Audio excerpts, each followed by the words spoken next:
Welcome to Apple Teeny, where thicker iPhones and weirder gadgets are somehow the same conversation. A future iPhone might get chunkier on purpose, smart glasses are losing the plot, and some of the most exciting tech right now is basically a hacked Casio. Honestly, that's a pretty good snapshot of where gadgets are in 2026. The iPhone 18 Pro rumor is extremely simple and extremely funny. It may be around 2 mm thicker and a few grams heavier. And yes, people will notice that. 2 mm in phone world is not subtle. That's the difference between sleek and, oh wow, this thing has opinions. The reason sounds pretty Apple core though. Bigger battery, stainless steel vapor chamber cooling, and a more advanced camera system, including variable aperture.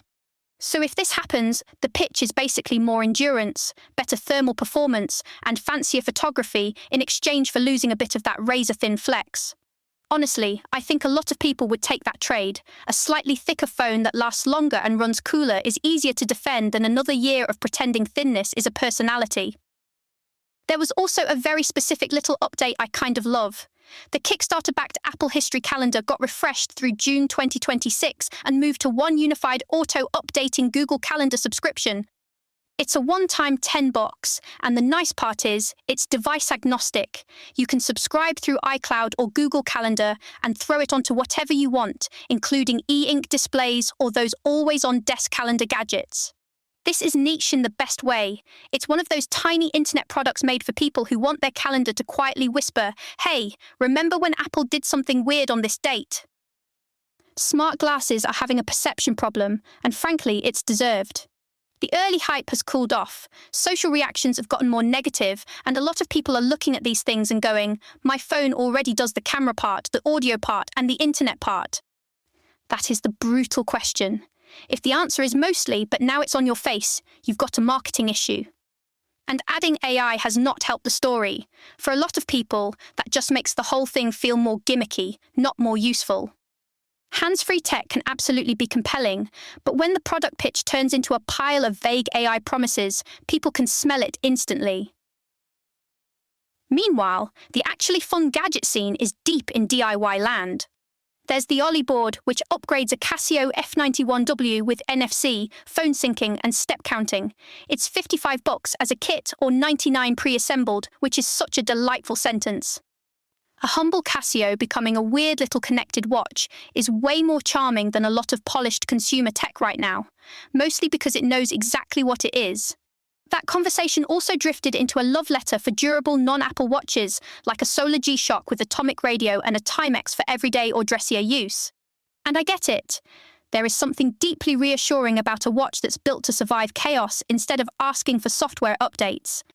Then it got even nerdier in the best possible way with Sean Malsey's tiny Macintosh Markdown editor, article type. It's 68 kilobytes, runs on vintage hardware, and uses an SD card to bridge old-school writing with modern workflows. That rules. Offline writing on a tiny retro machine feels less like nostalgia cosplay and more like a real answer to modern distraction. Same energy with the bespoke AI utility built around Whisper to transcribe YouTube videos, grab text, and export audio and video clips. That's where a lot of useful AI lives right now, not as a giant consumer revolution, but as a very specific tool somebody makes, because one annoying workflow keeps ruining their day. On the smart home side, Home Assistant keeps sounding like the thing serious people use when Apple's Home app hits its limits. It's much more flexible for automations, and it can bridge devices that don't natively live in HomeKit, like Yolink water sensors, into the Apple Home setup. That arrangement makes a lot of sense. The family sees the simple Home app, everything feels clean and native, and Home Assistant does the complicated backstage work where nobody has to look at it. That's basically ideal smart home design, elegant on the surface, mildly unhinged in the equipment rack.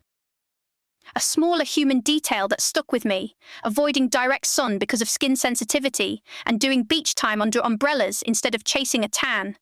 It's not dramatic, but it's real. Health constraints shape ordinary choices all the time, including how you relax, where you sit, and what kind of day even sounds enjoyable. Also, shade at the beach is underrated. I'm just saying. A couple quick predictions before we wrap.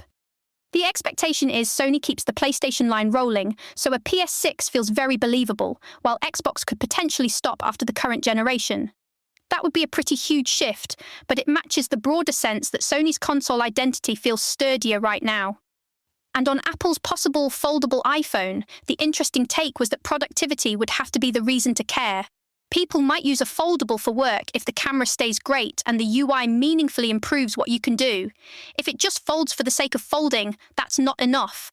That feels right to me. Foldables are still looking for the moment where regular people stop saying neat and start saying useful. That's it for Appletini. Today brought us a thicker iPhone, skeptical smart glasses energy, and a Casio mod that may have more soul than half the gadget market. Thanks for listening. This episode was generated by Podkey. Create your own at podkey.fm.